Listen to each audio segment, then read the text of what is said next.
Assalamualaikum warahmatullahi wabarakatuh. Nama saya Aninda Safira Wihardi dari Program Studi Magister Pendidikan Bahasa Inggris Universitas Muhammadiyah Malang. Hari ini saya akan mempresentasikan topik tentang filsafat bahasa sebagai tugas mata kuliah filsafat ilmu dengan dosen pengampu Bapak Profesor Dr. Sudiran M. Hum. Yang pertama, awal mula filsafat bahasa. Filsafat bahasa itu sendiri hadir dalam dunia filsafat merupakan pendatang baru. Menurut sebagian kalangan, dapat dikatakan di sini bahwa filsafat bahasa baru berkembang sekitar abad ke-20 setelah munculnya linguistik modern yang dipelopori oleh tokoh strukturalis seperti Mongin Ferdinand de Saussure. Kemudian macam filsafat bahasa. Filsafat bahasa dibagi menjadi dua bagian, yaitu filsafat analitik bahasa dan filsafat bahasa itu sendiri. Yang pertama tentang filsafat analitik bahasa. Filsafat analitik bahasa merupakan tradisi yang berfokus pada analisis bahasa untuk memecahkan dan menjelaskan konsep serta masalah filosofis. Meski istilahnya baru populer di abad ke-20, perhatian terhadap bahasa dalam menjelaskan konsep filsafat sebenarnya sudah ada sejak zaman Yunani kuno. Seperti yang dilakukan Socrates melalui metode dialektis kritisnya saat berdebat dengan kaum sofis. Di abad ke-20, para filsuf semakin menyadari bahwa analisis dan penggunaan ungkapan bahasa dapat digunakan untuk menjelaskan banyak masalah dan konsep filosofis. Aliran utama filsafat analitik bahasa antara lain atomismologis, positivismologis, dan filsafat bahasa biasa. Secara umum, filsafat ini menjadikan analisis bahasa sebagai sarana utama dalam memahami, memecahkan, dan menjelaskan konsep serta permasalahan filsafat. Yang kedua adalah filsafat bahasa itu sendiri. Filsafat bahasa adalah bidang filsafat yang membahas, menganalisis, dan mencari hakikat serta objek material bahasa itu sendiri. Ini berbeda dengan filsafat analitik bahasa yang menggunakan bahasa sebagai alat analisis untuk memahami konsep-konsep dan masalah filsafat lainnya. Dalam filsafat bahasa terdapat pertanyaan fundamental tentang hakikat bahasa. Apakah bahasa merupakan substansi makna saja atau juga memiliki bentuk fisik seperti struktur bahasa? Beberapa pandangan tentang hakikat bahasa. Yang pertama ada tradisionalisme, memandang bahasa sebagai substansi makna yang hanya dapat dipahami dan dimengerti. Pandangan Ford dan Piquet menyatakan bahasa sebagai substansi dan bentuk, memiliki makna sekaligus struktur fisik. Dan yang terakhir pandangan Bloomfield bahwa bahasa adalah bentuk empirik dan sarana ekspresi manusia.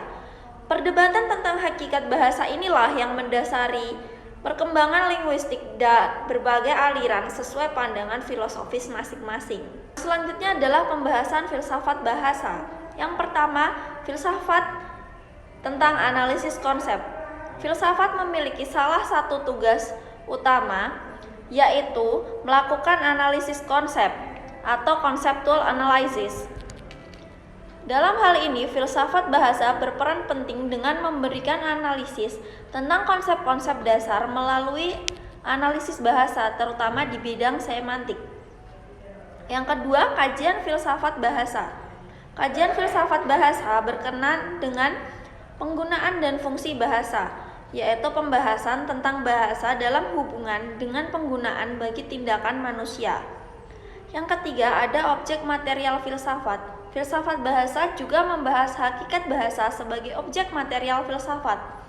Pembahasan ini telah lama menjadi perhatian para filsuf dan mencakup berbagai aspek seperti hakikat bahasa secara ontologis, yaitu bentuk dan makna. Bahasa sebagai substansi dan bentuk, hubungan bahasa dengan pikiran, kebudayaan, dan komunikasi manusia. Kemudian ada hubungan filsafat dan bahasa. Bahasa pada hakikatnya adalah sistem simbol yang tidak hanya terdiri dari urutan bunyi empiris, tetapi juga memiliki makna non-empiris. Sebagai alat komunikasi, bahasa mengungkap emosi dan pikiran manusia, serta menjadi sarana mencari kebenaran dalam hidup. Filsafat yang berlandaskan akal budi untuk mencari realitas dan kearifan hidup sangat erat hubungannya dengan bahasa. terutama dalam bidang semantik.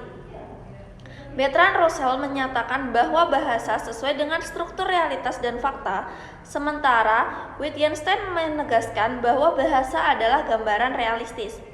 Untuk mengungkap struktur realitas diperlukan sistem simbol bahasa dengan syarat logis sebagai proposisi terbentuk dengan jelas.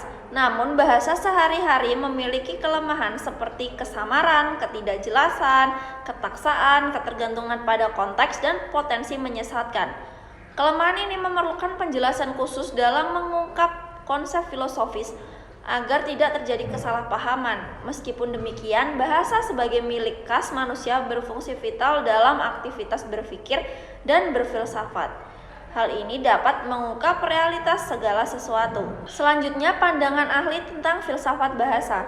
Pertama, terdapat kelompok filsuf yang beranggapan bahwa sebenarnya bahasa biasa, yaitu bahasa yang sehari-hari digunakan dalam komunikasi manusia, itu telah cukup untuk maksud-maksud filsafat, atau dengan lain, perkataan bahasa sehari-hari itu memadai sebagai sarana pengungkapan konsep-konsep filsafat.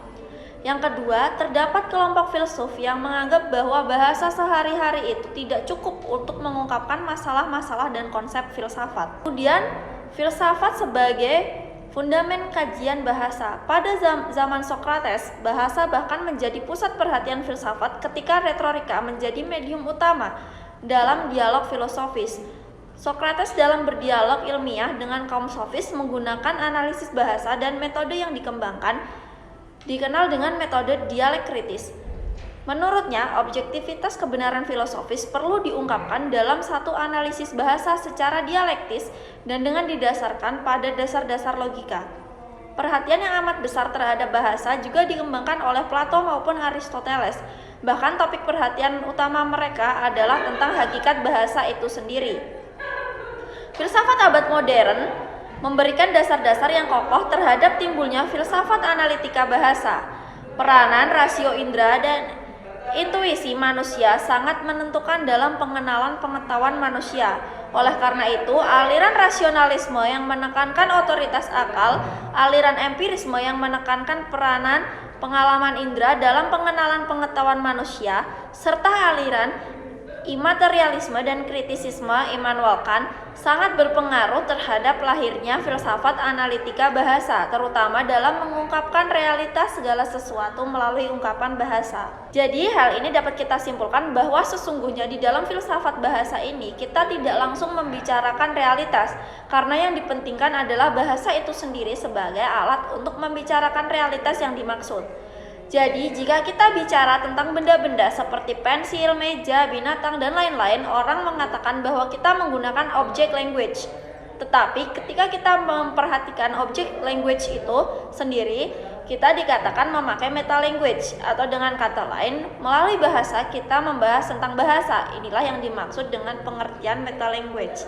Sekian dari saya. Wassalamualaikum warahmatullahi wabarakatuh.